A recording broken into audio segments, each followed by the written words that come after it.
میں نے جو متعدد مواقع سے آیات مبارکہ آپ کو سنائی کہ ہر جگہ پر چوٹی کی چیز صبر ہے، آخری چیز جو بیان ہوتی ہے وہ صبر ہے۔ سورۃ العصر میں آخری بات وَتَوَاصَوْا بِالصَّبْرِ یا ایھا الذین آمنوا استعینوا بالصبر والصلاۃ، اے ایمان والو مدد حاصل کرو صبر سے اور نماز سے۔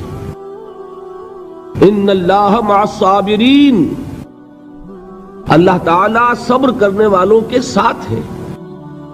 اور پھر آگے چل کر وبشر الصابرین الذین اذا اصابتهم مصیبۃ قالوا انا للہ وانا الیہ راجعون، اے نبی بشارت دیجئے، خوشخبری دیجئے ان صبر کرنے والوں کو کہ جن پر جب بھی کوئی تکلیف یا مصیبت نازل ہوتی ہے تو کہتے ہیں کہ ہم اللہ ہی کے ہیں اور اللہ ہی کی طرف ہمیں لوٹ جانا ہے۔ صبر کا مفہوم ہے اپنے آپ کو تھامنا، روکنا، برداشت کرنا، تحمل کرنا، اور جو بھی اپنا ایک طے شدہ مقصد ہے کسی بھی مخالفت سے بددل ہوئے بغیر، کسی بھی تکلیف یا مصیبت سے ہراساں ہوئے بغیر اس کی طرف پیش قدمی کیے چلے جانا۔ بڑی سخت سردی پڑ رہی ہے، فجر کا وقت ہے، گرم پانی کا اہتمام نہیں ہے، اب اس وقت فجر کی نماز کے لیے اٹھنا، ٹھنڈا پانی اگر ہے تو وضو تو کرنا ہوگا، اس ٹھنڈے پانی سے وضو کرنا، اس وقت لحاف سے نکلنا ہی بہت مشکل، ٹھنڈے پانی سے وضو کرنا اور مصیبت۔ یہ جب تک انسان میں صبر کا مادہ نہ ہوگا ممکن ہی نہیں۔ اس کو کہیں گے صبر علی الطاعہ، اطاعت پر صبر کرنا۔ ناگواری محسوس ہو رہی ہے لیکن اس ناگواری کو برداشت کرتے ہوئے انسان اللہ کے حکم کے اوپر جمع رہے، اللہ کے حکم پر عمل کرے۔ یہ کیا ہے؟ یہ صبر ہے۔ اگر یہ صبر نہیں ہے تو ظاہر بات ہے کہ انسان اللہ کے اس حکم پر عمل نہیں کر سکے گا۔ صبر کا مادہ نہیں ہوگا تو آپ کام نہیں کر سکیں گے۔ اور اسی کا ایک دوسرا رخ ہے، جب آپ دعوت حق کے لیے کھڑے ہوں گے پہلا قدم کیا آتا ہے؟ استہزاء، تمسخر، مذاق اڑانا، جس کی میں مثال اب دینا چاہتا ہوں محمد الرسول اللہ صلی اللہ علیہ وسلم کی شخصیت سے۔ دیکھیے ہم کیا اور ہماری بساط کیا، ہم کیا مبلغ ہوں گے، کیا داعی ہوں گے، ہمارے اپنے دامن پر داغ ہوتے ہیں، لیکن یہ کہ محمد الرسول اللہ کے دامن پر کوئی داغ تھا؟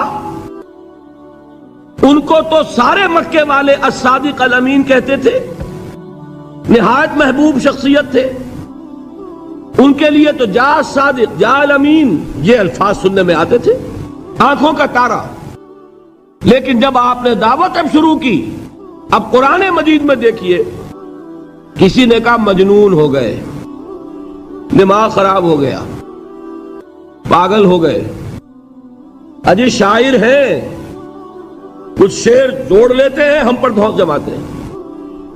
کسی نے کہا ساحر ہیں، کچھ جادو سیکھ لیا ہے، یہاں تک کہ ایسے بدبخت بھی پیدا ہوئے، قرآن میں ہے ساحر کذاب، سحر کرنے والا جادوگر نہایت جھوٹا۔ یہ الفاظ کہے جا رہے ہیں کس کی شان میں؟ محمد الرسول اللہ صلی اللہ علیہ وسلم۔ قرآن میں نقل کیا گیا یا ایھا الذی نزل علیہ الذکر انک لمجنون۔ کبھی آپ نے اس کا ترجمہ سوچا؟ ہے وہ شخص، دیکھیے تصور کیجئے حضور جا رہے ہیں، تشریف لے جا رہے ہیں، کسی دعوت میں ہے، تبلیغ میں، یا ویسے ہی تشریف لے جا رہے ہیں، اور کوئی ایک جمگھٹا ہے لوگوں کا، ادھر سے فقرہ آتا ہے، تیر کی طرح لگتا ہے دل میں جا کر محمد کے صلی اللہ علیہ وسلم۔ اے وہ شخص جس کا یہ خیال ہے کہ اس پر کوئی ذکر نازل ہو رہا ہے، ہمارے خیال میں تو تمہارا دماغ خراب ہو گیا ہے۔ یا ایھا الذی نزل علیہ الذکر انک لمجنون، کہا کہ نہیں کہا؟ اور یہ نہ سمجھیے کہ حضور صلی اللہ علیہ وسلم کے قلب مبارک کو تکلیف نہیں ہوتی تھی۔ میں قرآن سے ثابت کروں گا، میں کہیں کوئی کہانیاں بیان نہیں کرنا چاہتا۔ قرآن نے کہا ہے وَلَقَدْ نَعْلَمُ انک یضیق صدرک بما یقولون، اے نبی ہمیں خوب معلوم ہے صلی اللہ علیہ وسلم کہ جو کچھ یہ لوگ کہہ رہے ہیں اس سے آپ کا سینہ بھجتا ہے، یہ جو گھٹن ہوتی ہے، صدمہ ہوتا ہے۔ انک یضیق صدرک بما یقولون، ہمیں خوب معلوم ہے کہ جو کچھ یہ باتیں آپ کو سننی پڑ رہی ہیں، یہ کڑوی کسیلی باتیں، یہ جو فقرے چست ہو رہے ہیں، استہزاء ہو رہا ہے، تمسخر ہو رہا ہے۔ سورہ حجر میں ہے، ایک جگہ کھڑے ہوئے لوگ قرآن کا مذاق اڑا رہے ہیں، بھائی فلاں آیت تم لے جانا، فلاں آیت میری ہوگی، اس کے ٹکڑے کر رہے ہیں، اس کے ٹکڑے حصے بکھرے کر کے قیمہ بنا کر ان آیات کا تمسخر اڑا رہے ہیں۔ ایک جگہ قرآن مجیدی میں مذکور ہے کہ فرشتوں کا مذاق اڑ رہا ہے، بھائی یہ دیکھو محمد نے کہا ہے صلی اللہ علیہ وسلم کہ جہنم پر تو کل 19 فرشتے ہیں، علیہا 19 قرآن میں آیت نازل ہوئی۔ ایک پہلوان کہتا بھائی 10 کو تو میں سنبھال لوں گا، باقی 9 کا تم انتظار کر لو۔ یہ باتیں آ رہی ہیں حضور کے کانوں میں، کلام الہی کے ساتھ کیا سلوک ہو رہا ہے، مجھ پر کیا فقرے چست کیے جا رہے ہیں، مجھ پر جس طریقے سے استہزاء اور تمسخر کا رویہ اختیار کیا گیا ہے، دل بھج رہا ہے، دل میں صدمہ ہے۔ دیکھیے سورہ نون ہے، اور میرے نزدیک یہ دوسری وحی ہے جو حضور پر نازل ہوئی ہے، اس کی ابتدائی آیات، نون والقلم وما یسطرون ما انت بنعمت ربک بمجنون وان لک لاجرا غیر ممنون وانک لعلی خلق عظیم فستبصر ویبصرون بأیکم المفتون ان ربک هو یعلم بمن ضل عن سبیلہ وهو اعلم بالمہتدین۔ نون، قسم ہے قلم کی اور جو کچھ یہ لکھتے ہیں۔ اے نبی آپ اپنے رب کی نعمت سے مجنون نہیں ہیں۔ یہ کیوں کہا جا رہا ہے؟ حضور کو جو صدمہ پہنچا ہے وہی نازل ہوئی ہے دل جوئی کے لیے، تسلی کے لیے۔ آپ کیوں برا منا رہے ہیں؟ اے نبی آپ کیوں صدمہ اور رنج اور اندوہ محسوس کر رہے ہیں؟ ان بدبختوں کے کہنے سے کوئی آپ مجنون ہو جائیں گے؟ مانتا بے نعمت رب کا بھی مجنون وَإِنَّ لَكَ لَأَجْرًا غَيْرَ مَمْنُونَ، آپ کو جو یہ صبر کرنا پڑ رہا ہے، آپ کو جو یہ جھیلنا پڑ رہا ہے، اس کی وجہ سے آپ کو وہ اجر ملے گا جس کا سلسلہ کبھی منقطع نہیں ہوگا۔ وَإِنَّكَ لَعَلَىٰ خُلُقٍ عَظِيمٍ، اور اے نبی آپ تو خلق عظیم کے حامل ہیں۔ آپ کا اخلاق، آپ کا کردار، آپ کی سیرت، آپ کی شخصیت میں طہارت، نفاست، پاکیزگی، آج تک دنیا نے کوئی پاگل، کوئی مجنون ایسا بھی دیکھا؟ یہ ساری باتیں اللہ تعالیٰ حضور کی دلجوئی کے لیے فرما رہے ہیں۔ اس سے آپ اندازہ کیجئے کہ کتنا صدمہ ہوتا ہوگا۔ یہی ہے، اس ساری چیز کو جمع کیجئے تو یہ چیز کیا ہے؟ وَاصْبِرْ عَلَىٰ مَا يَقُولُونَ وَاهْجُرْهُمْ هَجْرًا جَمِيلًا، صبر کرو اے نبی، صبر کرو اے محمد صلی اللہ علیہ وسلم، جھیلو اور برداشت کرو اس پر جو یہ کہہ رہے ہیں۔ یریدون لیطفئوا نور اللہ بافواہہم، یہ چاہتے ہیں کہ اللہ کے نور کو اپنے منہ سے بجھا دیں، پھونکے مار کے ہی بس۔ نور خدا ہے کفر کی حرکت پہ خندہ زن، پھونکوں سے یہ چراغ بجھایا نہ جائے گا۔ یریدون لیطفئوا نور اللہ بافواہہم واللہ متم نورہ ولو کرہ الکافرون، یہ چاہتے ہیں کہ اپنے منہ کی پھونکوں سے اللہ کے نور کو بجھا دیں، حالانکہ اللہ تعالیٰ تو اپنے نور کا اتمام فرما کر رہے گا، خواہ ان کافروں کو کتنا ہی ناگوار ہو۔ اس کی ترجمانی ہے نور خدا ہے کفر کی حرکت پہ خنددن، پھونکوں سے یہ چراغ بجھایا نہ جائے گا۔ یہی وجہ دیکھیے مکی صورتوں میں خود نبی اکرم صلی اللہ علیہ وسلم کو اتنے مختلف پیرایوں میں صبر کا حکم دیا گیا۔ کچھ مثالیں میں دے چکا ہوں، وَلِرَبِّكَ فَاصْبِرْ، اسی طریقے سے وَاصْبِرْ كَمَا صَبَرَ أُولُو الْعَزْمِ مِنَ الرُّسُلِ، اے نبی صبر کیجئے جیسے کہ صبر کیا ہمارے اولو العزم رسولوں نے۔ وَاصْبِرْ وَمَا صَبْرُكَ إِلَّا بِاللَّهِ، اے نبی صبر کیجئے اور آپ کا صبر تو اللہ ہی کے سہارے ہے۔ وَاصْبِرْ لِحُکْمِ رَبِّكَ، یہ سورہ نون جس کی ابتدائی آیات میں نے آپ کو سنائی، نون والقلم وما یسطرون ما انت بنعمت ربک بمجنون، اس کا اختتام کیا ہوتا ہے؟ وَاصْبِرْ لِحُکْمِ رَبِّكَ وَلَا تَكُنْ كَصَاحِبِ الْحُوتِ اِذْ نَادَىٰ وَهُوَ مَكْظُومٌ، اے نبی صبر کیجئے اپنے رب کے فیصلے کا، انتظار کیجئے اور اس مچھلی والے کے مانند نہ ہو جائیے۔ مچھلی والا کون؟ حضرت یونس علیہ السلام۔ مچھلی والے نے اپنے دینی حمیت اور غیرت جو تھی اس کی وجہ سے اللہ کے حکم کا انتظار نہیں کیا، اپنی قوم کو چھوڑ کر چل دیے۔ نبی کا، رسول کا یہ معاملہ ہوتا ہے، جیسے کہ آپ کو معلوم ہے کوئی افسر ہے کسی حکومت کا، وہ اپنی پلیس آف ڈیوٹی کو نہیں چھوڑ سکتا، he must stick to his place of duty. بڑے افسرز کے لیے تو یہ بہت بہت اہم بات ہے۔ تو اے رسول، جہاں آپ کو ہم نے تعینات کیا ہے آپ وہاں سے ہل نہیں سکتے کہ ذرا مخالفت ہوئی، لوگوں نے فقرے چست کیے اور آپ کہیں اور چل دیے، دفع ہوئیے، یہ بات نہیں سننا چاہتے میں کسی اور کو سناؤں گا، ہو سکتا ہے نا؟ ہم تو کرتے ہیں نا یہ، اس لیے کہ ہمیں تو اللہ نے کہیں تعینات تو نہیں کیا نا۔ اگر ایک جگہ کے لوگ بات نہیں سنتے، چلو بھائی ہم کہیں اور جائیں گے، وہاں بات سنائیں گے۔ لیکن رسول کا معاملہ ہوتا ہے جو اس کی پلیس آف اپوائنٹمنٹ ہے، he cannot leave his place without the express permission of Allah subhanahu wa ta'ala۔ آپ نے یہ سنا ہوگا، سیرت کی تقاریر میں پڑھا ہوگا کہ مدینے کی طرف ہجرت کی اجازت حضور نے تمام صحابہ کو دے دی، خود منتظر رہے جب تک کہ اللہ کی طرف سے اجازت نہیں آ گئی۔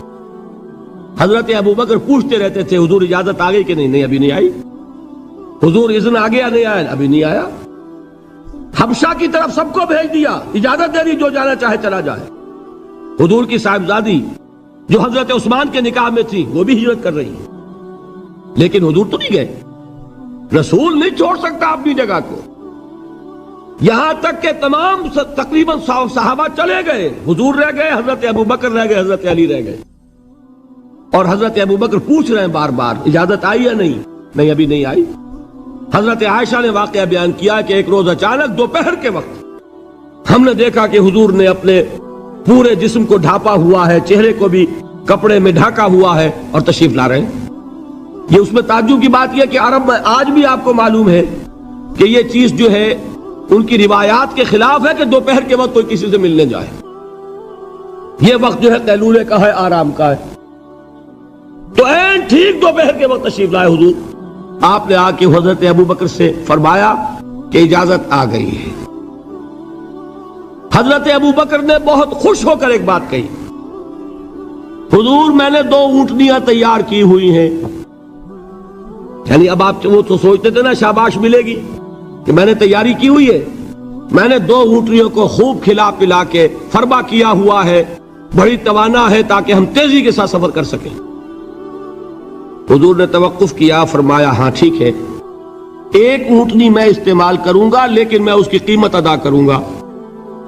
حضرت ابوبکر کی آنکھوں میں آنسو آ گئے، روتے ہوئے کہا حضور مجھ سے یہ مغایرت، کیا یہ جان اور مال کسی اور کے لیے ہے؟ آپ مجھ سے بھی کہہ رہے ہیں میری اونٹنی جو ہے وہ بھی بلا معاوضہ آپ قبول نہیں فرما رہے۔ یہ ہے محمد الرسول اللہ کی غیرت اور حمیت کا معاملہ۔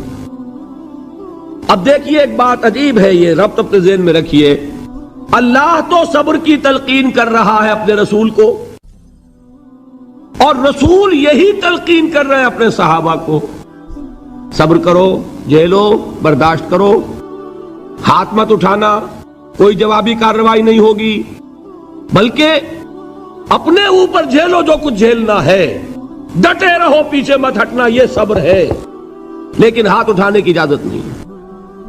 چنانچہ اب ذرا چشم تصور سے دیکھیے، ابو جہل اس نے جو بدترین روش اختیار کی، وہ ایک خاندان تھا حضرت یاسر، ان کی اہلیہ حضرت سمیہ اور ان کے فرزند حضرت عمار رضی اللہ تعالی عنہم۔ یہ غلام نہیں تھے، حضرت سمیہ تو کنیز تھیں لیکن یاسر غلام نہیں تھے۔ ان کی کہانی یہ ہے، واقعہ یہ ہے کہ یہ بہت نیک آدمی تھے یاسر، یمن کے باشندے، انہیں کو خواب میں بشارت ہوئی کہ نبی کا ظہور ہونے والا ہے مکے میں، جاؤ شاید ان کے قدموں تک پہنچ جاؤ۔ یہ یمن سے ترک وطن کر کے مکے آ گئے۔ ابو جہل کا ایک چچا تھا، بہت شریف النفس انسان، اس کے ساتھ معاہدہ کیا حلیف بن کر، اور وہ مکے میں رہنے لگے۔ اس لیے کہ یہ نوٹ کر لیجئے، مکہ اس وقت ایک قبیلے کا شہر تھا، صرف قریش۔ یا قرشی رہ سکتا تھا وہاں، یا قرشی کا حلیف، کہ اگر تو کسی قرشی نے آپ کو امان دی ہوئی ہے تو آپ رہ سکتے ہیں مکے میں، ورنہ نہیں۔ یا تیسرے قرشی کا غلام، غلام تو ملکیت ہی ہے اس کی، جیسے بھیڑ بکری ہے کسی قرشی کی، اسی طرح اس کے غلام ہے۔ یہ تین کیٹیگریز تھی انسانوں کی مکے میں۔ اسی کو نوٹ کیجئے کہ جو بیچارے غلام تھے وہ سب سے زیادہ ستائے گئے، اس لیے کہ غلاموں کے تو حقوق ہی کوئی نہیں تھے۔ بلال غلام تھے، ابو فقی غلام تھے، زنیرہ ایک کنیز تھی، ان کو جو ماریں پڑی ہیں اس کا آپ کو معلوم ہے۔ حضرت بلال کے ساتھ جو کچھ امیہ ابن خلف نے کیا، کہ جس طریقے سے کہ حیوانوں کی لاشیں جو ہے کھینچ کر گھسیٹ کر لے جائی جاتی ہیں، ان کی گردن میں رسی ڈال کر گھسیٹتے، اسی طریقے سے حضرت بلال کے گردن میں رسی ڈال کر ٹھیک دوپہر کے وقت مکے کی سنگلاخ گلیوں کے اندر گھسیٹا جاتا تھا۔ نیچے زمین جل رہی ہے توے کی طرح، اور ویسا بھی ہوتا تھا کہ چت لٹا دیا، اوپر سے وہ آگ مکے کا، کہ سورج جو ہے ذرا نوٹ کیجئے، آگ برسا رہا، نیچے زمین توے کی طرح جل رہی ہے، اور ایک بھاری سل بھی لا کر جو ہے سر پر رکھ دی، چھاتی پر رکھ دی گئی ہے کہ آواز نہیں نکل رہی، جھاگ نکل رہے منہ سے، لیکن اس حال میں بھی احد احد احد، ایک ایک اللہ، قل هو اللہ احد، الفاظ نکل رہے۔ یہ ہے وہ صبر، صبر علی الابتلاء، صبر علی الایذاء۔ یہ ابتلاء اور ایذاء پر صبر ہے، جھیلو برداشت کرو، اس توحید پر قائم رہو، محمد کی رسالت کے اقرار کرتے رہو صلی اللہ علیہ وسلم، لیکن ہاتھ نہیں اٹھانا۔ اب میں آپ کو بتا رہا تھا یہ تو غلام تھے، یہ جو تھے یاسر یہ حلیف تھے، غلام تو نہیں تھے نا۔ البتہ وہ ابو جہل کے چچا کی کنیز تھی یہ سمیہ، انہوں نے اجازت لے کر ان سے نکاح کر لیا، یہ تو کنیز رہیں گی۔ بیٹا جو ہوا وہ بھی ایک طرح سے، جب کنیز زیادہ ہے تو غلام ہو گیا، عمار ابن یاسر۔ وہ جو شخص تھا بہت شریف النفس ابو جہل کا چچا، وہ مر گیا، اب ابو جہل جو ہے اس خاندان کا سربراہ ہے، لہذا یہ تینوں جو افراد ہیں وہ اس کے رحم و کرم پر ہیں۔ یاسر کو بھی پروٹیکشن اگر ہے تو ابو جہل کی ہے، ابو جہل جو چاہے کرے، اور سمیہ تو کنیز ہے ہی، اس کا تو کوئی حق ہے ہی نہیں، جو چاہے کرے، اور عمار ان دونوں کا بیٹا ہے، لہذا بدترین معاملہ کیا ابو جہل نے ان تین افراد کے ساتھ۔ حضرت سمیہ کے ساتھ جو کچھ کیا گیا ہے آپ اس کا تصور نہیں کر سکتے۔ بالآخر جو شہید کیا ہے حضرت سمیہ کو، ایذائیں دے دے کے، سسکا سسکا کے، ان کے جسم کے نازک حصوں کو جلا کے، داغ دے کر، کہتا کیا تھا، ایک دفعہ کہہ دو کہ میرا جو یہ بت ہے یہ بھی الہ ہے، مان لو میں چھوڑ دوں گا۔ تنگ آ گیا، کسی طریقے سے ایک دفعہ کہہ دو پھر میں چھوڑ دوں گا۔ لیکن یہ میاں بیوی حضرت یاسر اور حضرت سمیہ رضی اللہ تعالی عنہما، یہ ہے ثبات، یہ ہے صبر، یہ ہے استقلال، ایک مرتبہ بھی کہنے کے لیے تیار نہیں ہوئے، جو چاہو کر لو، اب ہم تو اس سے پیچھے نہیں ہٹیں گے۔ تنگ آ کر اس نے حضرت سمیہ کی تو شرمگاہ میں برچھا مارا ہے اور شہید کیا۔ حضرت یاسر کے بارے میں ایک روایت یہ ہے، ستا ستا کے، تنگ کر کر کے، آخر کار جو ختم کیا، انہیں شہید کیا کس طرح، 4 سانڈ اونٹ جوان، ان سے رسے باندھے، ایک رسے سے ایک بازو باندھا، دوسرے سے دوسرا بازو باندھا، تیسرے سے ایک ٹانگ باندھی، چوتھے سے دوسری ٹانگ باندھی، اور چاروں کو دوڑایا ہے کہ جسم کے پرخچے ہو گئے۔ اس وقت سامنے سے حضور گزرتے تھے جبکہ آل یاسر کے ساتھ یہ معاملہ ہو رہا ہے، کیا فرماتے تھے، اسبروا یا آل یاسر فإن موعدکم الجنہ، اے یاسر کے گھر والوں صبر کرو، جھیلو، اس لیے کہ تمہارے وعدے کی جگہ جنت ہے۔ اللہ تعالیٰ ادھر آنکھ بند ہوگی ادھر جنت میں تمہارا داخلہ ہو جائے گا۔ یہ ہے تواصوا بالصبر والعصر ان الانسان لفی خسر۔ یہ تواصوا بالصبر پر کون عمل کر رہا ہے؟ محمد الرسول اللہ صلی اللہ علیہ وسلم۔ دے تو بھی محمد کی صداقت کی گواہی۔ یہ صداقت کی گواہی دیتے ہوئے انہوں نے اپنی جانیں دے دی۔ 4 سے لے کر 12 تک 8 برس اس کو کہتے ہیں پرسیکیوشن، فزیکل پرسیکیوشن، تشدد، مار پیٹ، جلانا، دہتے ہوئے انگاروں پر لٹانا، فاقے رکھنا، بھوکے رکھنا، ان کو ڈال دی گئی زنجیریں، گھروں میں بند کر دیا گیا نوجوانوں کو۔ حضرت عثمان کو چچا نے ان کے ایک چٹائی کے اندر لپیٹا اور دھونی دے دی، دم گھٹ رہا ہے، جان نکل رہی ہے۔ حضرت مصعب بن عمیر رضی اللہ تعالی عنہ، وہ نوجوان 200 درہم کا جوڑا ان کا سل کر آتا تھا شام سے تیار ہو کر، لباس معطر ہوتا تھا، جدھر سے نکل گیا پوری گلی جو ہے وہ معطر ہو گئی، انگلیاں اٹھ رہی ہیں، وہ جا رہا ہے مصعب، یہ خوشبو اس کی ہے۔ اس مصعب کے ساتھ کیا سلوک کیا؟ باپ تو مر چکا تھا، ماں نے پالا تھا، دولت بہت چھوڑ کر گیا تھا باپ، لہذا ماں نے بڑے ناز و نام میں پالا، بڑے لاڈ پیار میں، 200 درہم کا جوڑا تیار ہو رہا ہے۔ لیکن یہ کہ آپ کو معلوم ہے عرب کے اس معاشرے میں عورت کی کوئی حیثیت نہیں تھی، ماں کا اختیار نہیں تھا، چچا تھا اب سربراہ خاندان کا۔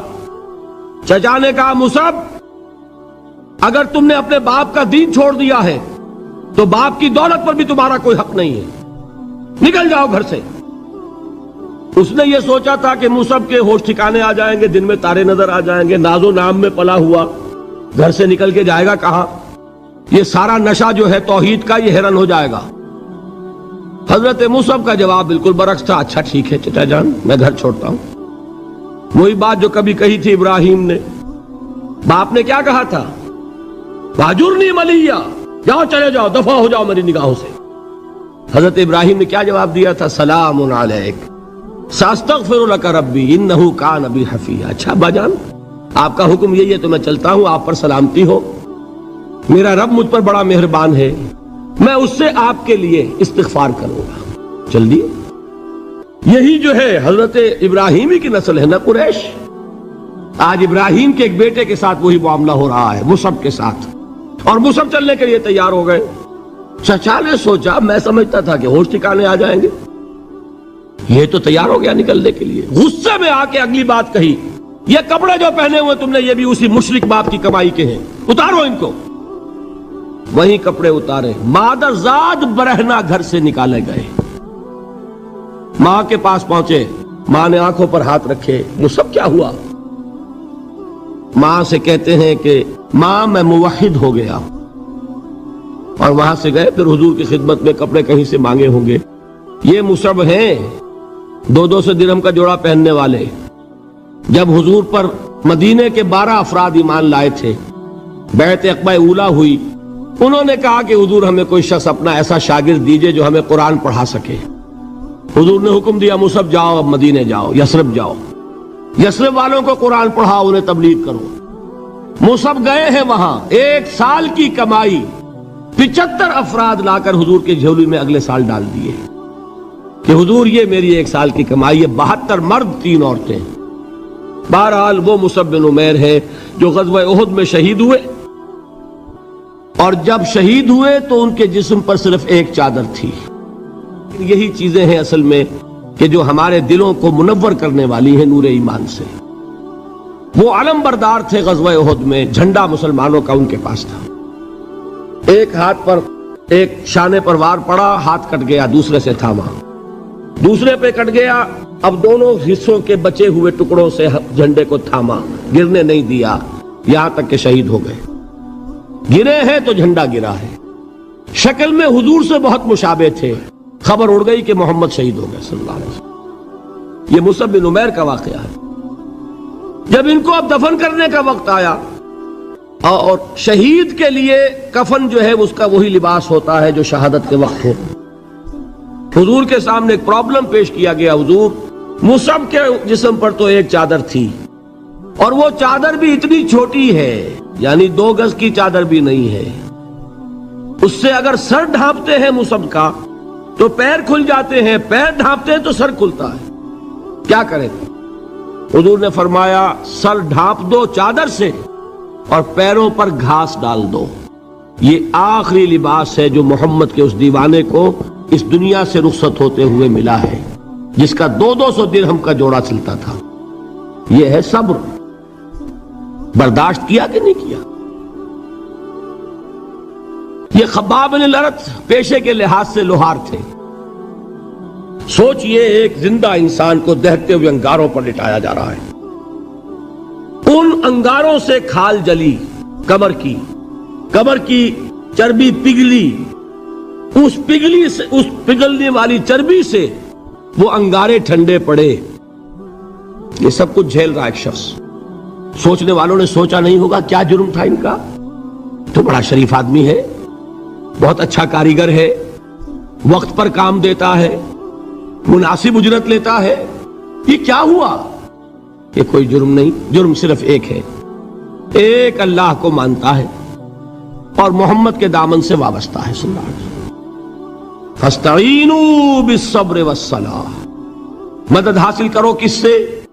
صبر سے اور نماز سے۔ ان اللہ مع الصابرین، جان لو کہ اللہ تعالیٰ صبر کرنے والوں کے ساتھ ہے۔ ولا تقولوا لمن يقتل في سبيل الله اموات، اور ہرگز نہ کہو اسے جو اللہ کی راہ میں قتل ہو جائے کہ وہ مردہ ہے۔ بل احیاء ولکن لا تشعرون، نہیں، وہ زندہ ہے لیکن تمہیں ان کا شعور نہیں ہے۔ اور سنیے اب یہ آیت اہم ترین ہے صبر کے موضوع پر۔ وَلَنَبْلُوَنَّكُمْ بِشَيْءٍ مِّنَ الْخَوْفِ وَالْجُوعِ وَنَقْصٍ مِّنَ الْأَمْوَالِ وَالْأَنفُسِ وَالثَّمَرَاتِ وَبَشِّرِ الصَّابِرِينَ، اور دیکھو ہم تمہیں آزمائیں گے۔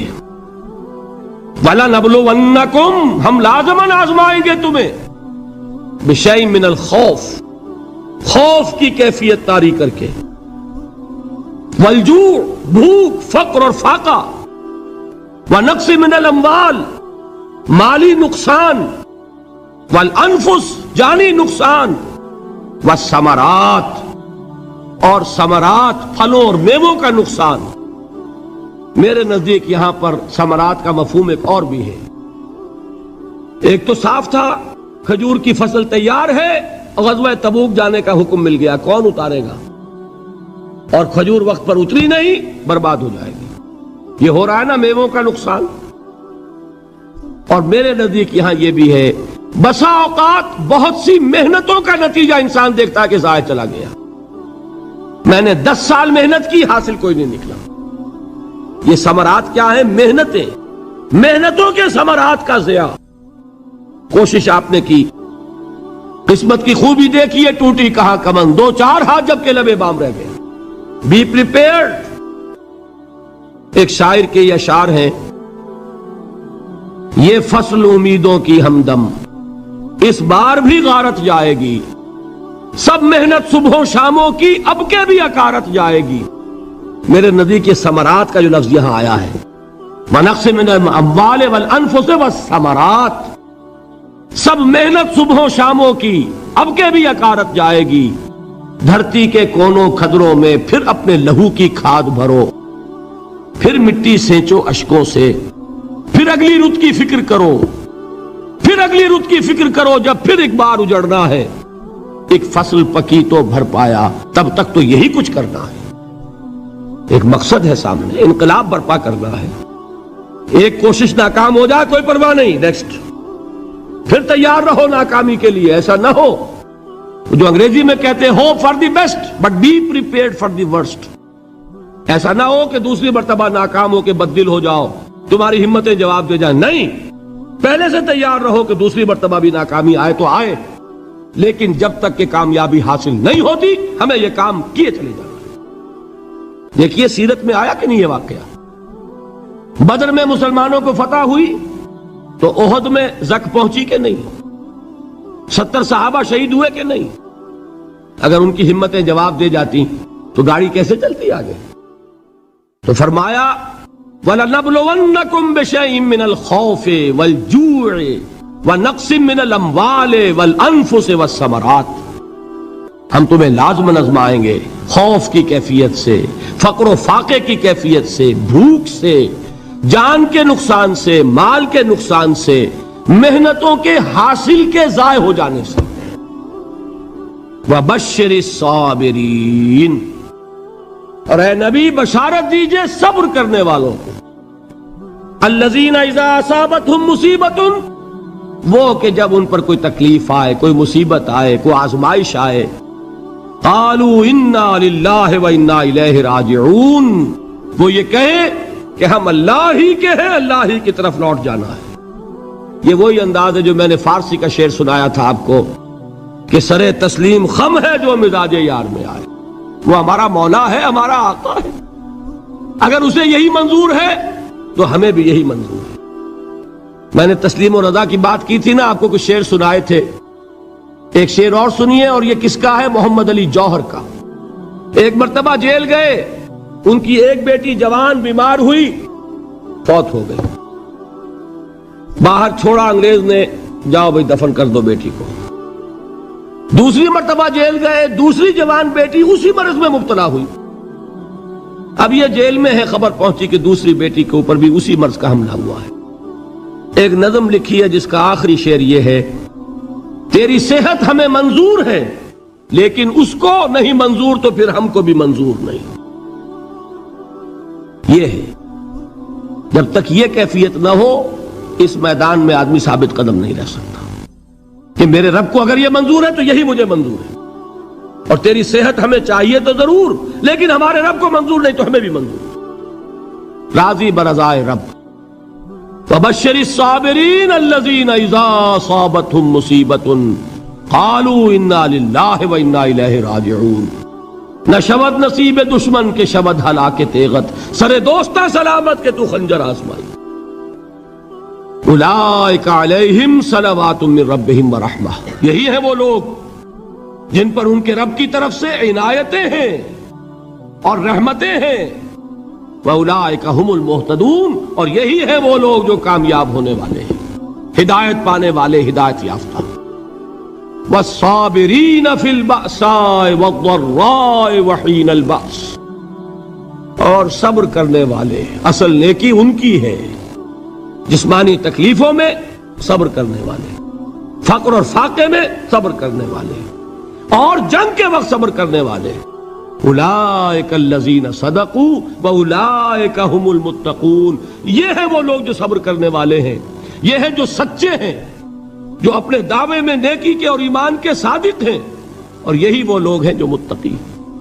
اللہ تعالیٰ نے کیسے کیسے مسلمانوں سے کہا، مسلمانوں تمہیں زک پہنچی ہے تو انہیں بھی تو پہنچی تھی، ان کے 70 نہیں مارے گئے تھے بدر میں، ان کے حوصلے جو ہیں وہ تو پست نہیں ہوئے، وہ اگلے سال آ گئے تم پر چڑھائی کر کے، تم کیوں اتنا برا مان رہے ہو؟ تمہارے دل اتنے زخمی کیوں ہو گئے؟ تمہیں تکلیف پہنچتی ہے تو انہیں بھی پہنچتی ہے۔ اپنی غیرت جو ہے ہمیں ذرا اس کا جائزہ لینا چاہیے۔ لوگ باطل نظریات کے لیے کتنی قربانیاں دے رہے ہیں، لوگ باطل چیزوں کے فروغ کے لیے کتنی محنتیں کر رہے ہیں۔ جیسا کہ میں نے ابھی کہا تھا، اسی غیرت کو چیلنج کرنے کے لیے، ذرا آپ کی حمیت دینی کو جوش دلانے کے لیے، قادیانی نوجوان کتنی تعداد میں اپنے آپ کو دین کے لیے وقف کرتا ہے، اور آپ کتنے نوجوان ہیں جو اپنے آپ کو دین کے لیے وقف کر دیں، اور ہوں وہ کھاتے پیتے گھرانوں کے لوگ۔ یہ نہیں ہے کہ اگر کوئی اور کام نہیں کر سکتا تو پھر یہ ہے کہ وہ دین کے کام میں لگ جائے۔ باصلاحیت لوگ، کھاتے پیتے لوگ، ذہنی استعداد رکھنے والے لوگ، اونچے گھرانوں کے لوگ، وہ وقف کریں اپنے آپ کو دین کے لیے۔ اس کے بغیر کیسے باہر آ جائے گی، کیسے رونق آ جائے گی؟ تو دنیا میں باطل نظریات والے جو ہیں، یہ بات کہی گئی ہے، مسلمانوں تم اگر توحید کے لیے لڑ رہے ہو، دیکھتے نہیں ابو جہل کو، اس نے گردن کٹوائی ہے شرک کے لیے، شرک کے لیے گردن کٹوائے، اور تم توحید کے لیے گردن کٹوانے کو تیار نہ ہو۔ اس نے گردن کٹوائی کہ نہیں کٹوائی؟ اور کس طرح کٹوائی ہے؟ کیونکہ بڑا متکبر قسم کا، فرعون قسم کا شخص تھا، جب گردن کاٹنے لگے تو کہتا ہے ذرا نیچے سے کاٹنا، تاکہ جب تم نیزے کے اوپر چڑھاؤ میرے سر کو تو اونچا نظر آئے، معلوم ہو سردار کا سر ہے۔ وہ بدبخت مرتے ہوئے بھی جو اس کی کیفیت تھی نا، اس کو ذہن میں رکھیے۔ تو یہ اس لوگوں نے قربانیاں دی، جانیں دی، تو فرمایا اگر تم ان سے زیادہ قربانی نہیں دو گے، جو نوٹ کر لیجئے اس کو، مجرد اگر حق کو غالب کرنا اللہ کے ذمے ہو تو آنے واحد میں غالب کر دے گا، تمہیں تکلیف ہی دینے کی ضرورت نہیں۔ سمجھ رہے؟ کیا اللہ کے مقابلے میں کوئی باطل کی طاقت ٹھہر سکتی ہے؟